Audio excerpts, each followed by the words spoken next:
107.5 WBLS, your number one source for R&B. We have the lovely Miss Anika Noni Rose in the building. How you doing? Hey, come on now. We don't get this kind of beauty all the time. It's good for a man to see beauty like this. And what am I? Chopped liver? Yeah. Beauty in the house. No, she is beautiful, y'all. Let me tell you, this diva is doing her thing. So you're here to talk about your new project, The Watsons Go to Birmingham. Break it down for us and tell us the role and what role you're playing and how you got down with this project. I play Willona Watson. Mm-hmm. I am the wife of Wood Harris's character. I'm the mother of 3 children, which is mind-blowing to me, frankly. And my oldest child is acting out and being 15 and doing things he knows better than to do. And I decide that it's time for him to take a trip home. And I gather everybody up and we go down to visit my mother in Alabama, because we currently live in Detroit. And it's 1963, so Birmingham, Alabama is on fire. Listen, yes. the nickname was Bombingham. Yes. So it was, it was a rough place to go, but sometimes you have to go home, and I think it takes a really intense love and faith to pack up your babies and say, we know this isn't a great place right now, what's happening, but what is here, the base of what is here, the love and the community that is here, that is necessary, and we need to have you be a part of that. Absolutely. That's a woman talking right there. You hear that? Intense. Oh my goodness. Oh my goodness. I believe everything she's saying. Really? Amen to the brothers that's with me right now. They feeling that right there. Oh my goodness. All right, so we know that this will be airing on the Hallmark Channel when? This Friday coming up. Yes. And Tanya Lewis-Lee was the director or producer? She was a producer, and she also wrote the script. She did. Fantastic. Okay, I did not know that. Now, for those of you guys who don't know, Tanya Lewis-Lee is Spike Lee's wife, so some of that must have rubbed off on her. She's seeing him doing all the stuff. I think she has her own thing. She's a really interesting woman. If you met her, you would like her a lot. Like, she's a gorgeous woman, but like her spirit and her heart is also really beautiful, and she's a woman's woman. Like, she's not about the mess. And in other words, she don't play. She don't play, but she's a really good chick. And this was her stepping out on faith to create something in a way that she hadn't done before. She'd written novels, but she hadn't written screenplays.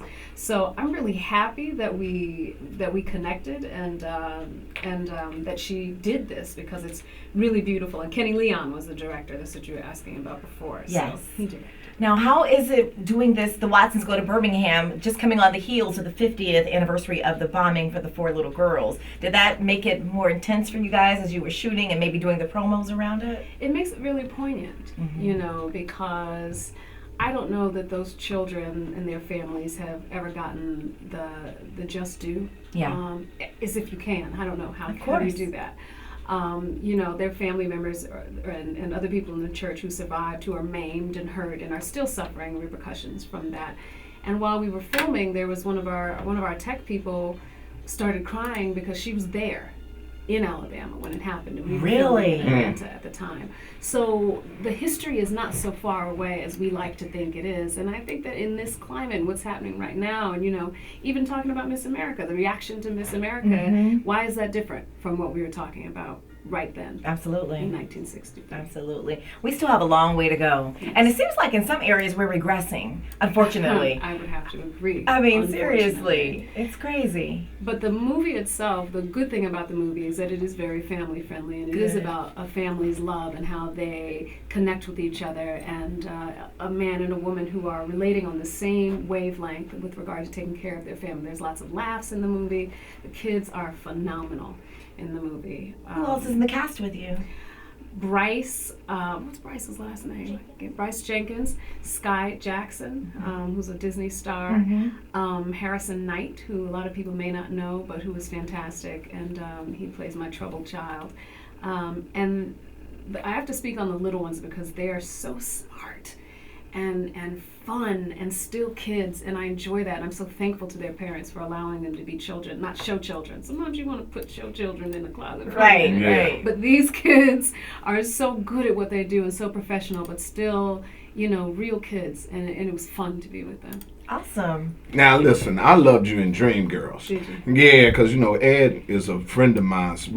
I want your personal opinion. How did you feel when he didn't win the Oscar for that, because we was rooting for him. We really thought this time he was going to get an award, because he never goes to any other shows or nothing, and we really thought he was good. But I loved you in Dreamgirls, girl. You was outstanding. Thank you. Sing it for me. Sing a little something for me. Who, me? Give it to me. Give it to me. Oh, girl, I can't sing. I wish Jimmy got soul. Jimmy got soul. Jimmy got soul. And then when he dropped it out there with the pants, I'm giving that soul. That was it. And when he was singing that part to you and his wife, oh, yeah, it was deep, right? That was real deep. I thought he was fantastic in the movie. I was really disappointed for him, you know.